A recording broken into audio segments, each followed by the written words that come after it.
Oh, sure. In fact, that essay about inequality was actually responding to nonsense arguments from officials in the uh, elder Bush administration, there who were trying to deny that inequality was rising, even though it clearly was.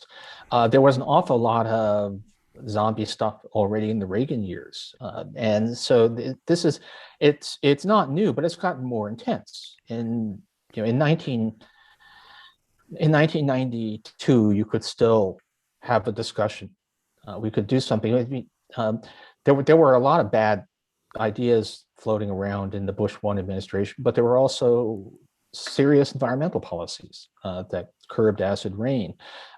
There, by the late 1990s, you already have a lot of Newt Gingrich type craziness in the Republican Party. By the George W. Bush, it's just, I mean, one of the magic talents of the modern GOP is that each successive Republican president manages to make his predecessor look good. But so it has intensified, but it really does go back. You really should, uh, if you were actually watching discussions during the Reagan years, even then it was, how can people be saying this nonsense? It's just that the nonsense just gets more nonsensical over time.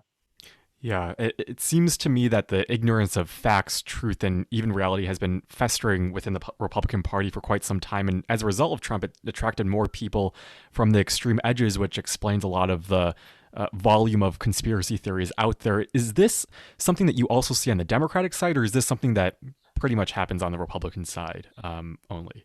I mean, there's some of this always.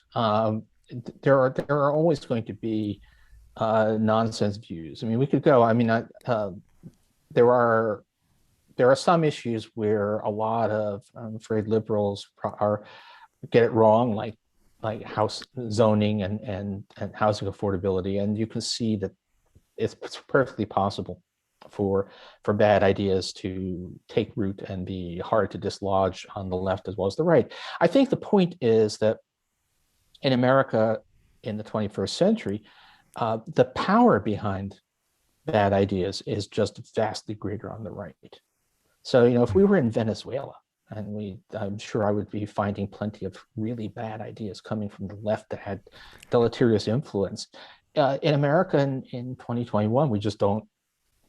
There are those people. There are certainly some unreasonable people on the left, but they're not in power.